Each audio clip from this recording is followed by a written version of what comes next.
નમસ્કાર મિત્રો, આપ સૌનું આપણી યુટ્યુબ ચેનલ યોજના માર્ગદર્શનમાં હાર્દિક સ્વાગત છે। મિત્રો, આજે અમે વાત કરવા જઈ રહ્યા છીએ પ્રધાનમંત્રી કિસાન સન્માન નિધિ યોજના અને ખાસ કરીને 22મા હપ્તા વિશેની સંપૂર્ણ અને સાચી માહિતી। તો આ વિડીયોમાં અમે જાણીશું કે 22મો હપ્તો ક્યારે આવશે, કોને મળશે, કોને નહીં મળે, હપ્તો અટક્યો હોય તો શું કરવું, સ્ટેટસ ઓનલાઈન કેવી રીતે ચેક કરવું। તો મિત્રો, વિડીયો આખો જુઓ, કારણ કે એક પણ માહિતી ચૂકશો તો તમારો હપ્તો અટકી જશે। તો મિત્રો, પીએમ કિસાન યોજના ભારત સરકારની એક મહત્વપૂર્ણ યોજના છે। આ યોજના હેઠળ પાત્ર ખેડૂતોને દર વર્ષે કુલ ₹6,000ની સહાય આપવામાં આવે છે।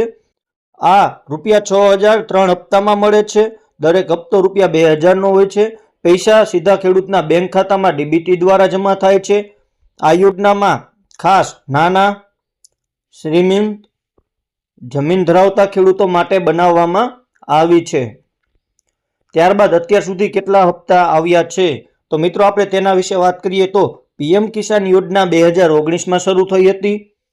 હાલ સુધીમાં 21 હપ્તા સફળતાપૂર્વક જમા થઈ ચૂક્યા છે। છેલ્લો એટલે કે 21મો હપ્તો નવેમ્બર 2025માં ખેડૂતોના ખાતામાં જમા થયો છે।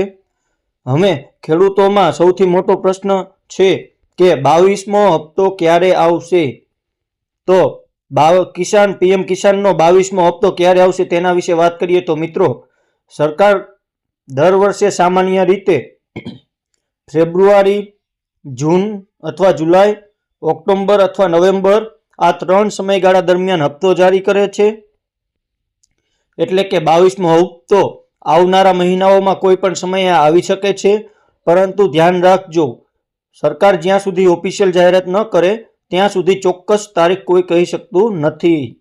એટલે ખોટી અફવાઓમાં ન આવશો અને માત્ર ઓફિશિયલ માહિતી પર જ વિશ્વાસ રાખશો મિત્રો। ત્યારબાદ કોને 22મો હપ્તો મળશે તેના વિશે આપણે મિત્રો વાત કરીશું। તો મિત્રો, 22મો હપ્તો તેને જ મળશે જેમનું નામ પીએમ કિસાન લાભાર્થી યાદીમાં છે અને જેમણે કેવાયસી પૂર્ણ કરેલ છે, જેમનું આધાર કાર્ડ બેંક ખાતા સાથે લિંક છે। એટલે કે મિત્રો, તમારું આધાર કાર્ડ બેંકમાં ડીબીટી એનપીસીઆઈમાં લિંક હોવું જરૂરી છે।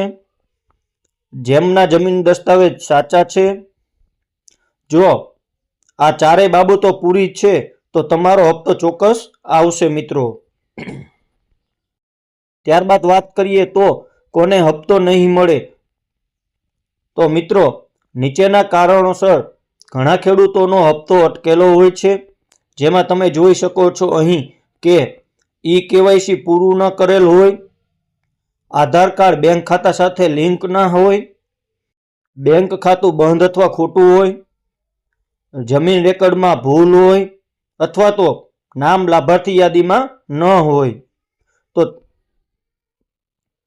સૌથી મોટું કારણ છે કે કેવાયસી નહીં કરેલ હોવું, એટલે કે તમારું બેંક એકાઉન્ટમાં ડીબીટી ઇનએક્ટિવ હશે તો હપ્તો નહીં આવે।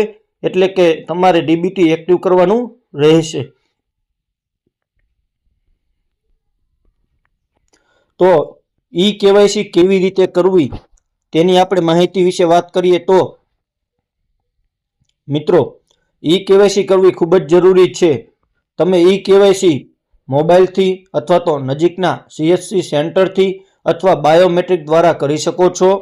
અને મિત્રો, કેવાયસી નહીં હોય તો કોઈ પણ આવનારો હપ્તો મળશે નહીં, અન્યથા કોઈ પણ સરકારી યોજનાઓની સહાય તમારા બેંક ખાતામાં જમા થશે નહીં। એટલે તમારે ડીબીટી કરવું ફરજિયાત છે।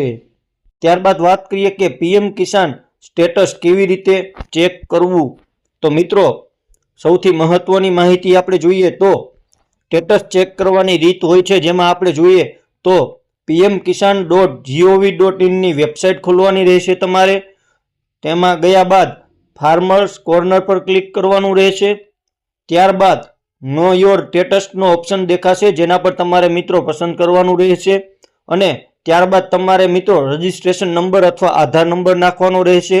અને જે તે આધાર નંબર સાથે મોબાઈલ નંબર લિંક છે તેમાં ઓટીપી આવશે, તે ઓટીપી દાખલ કરવાનો રહેશે। ત્યારબાદ તમારો હપ્તો આવ્યો કે નહીં તે જોઈ શકો છો મિત્રો। જો રજિસ્ટ્રેશન નંબર ભૂલી ગયા હોય તો નો યોર રજિસ્ટ્રેશન નંબર વિકલ્પ પરથી મેળવી શકો છો। ત્યારબાદ જો તમારો હપ્તો અટક્યો હોય તો શું કરવું? જો તમારો હપ્તો નથી આવ્યો તો નીચેના પગલાં લો, જેમાં KYC ફરી ચેક કરો, બેંક ખાતું આધાર સાથે લિંક છે કે નહીં તે જુઓ, જમીન રેકર્ડમાં સુધારો કરાવો અને નજીકના CSC સેન્ટર પર જઈને ચેક કરાવો. જરૂર પડે તો PM કિસાન હેલ્પલાઇન નંબર પર સંપર્ક કરવા વિનંતી છે મિત્રો. તો મિત્રો, આ હતી PM કિસાન યોજનાના 22મા હપ્તા વિશે સંપૂર્ણ અને સાચી માહિતી. જો તમને આ વિડીયો ઉપયોગી લાગ્યો હોય તો લાઈક કરો, શેર કરો અને અમારી YouTube ચેનલ યોજના માર્ગદર્શનને સબસ્ક્રાઇબ કરો, જેથી તમને તમારી સરકારી યોજનાઓની માહિતી સૌથી પહેલા અને સરળ ભાષામાં મળે મિત્રો.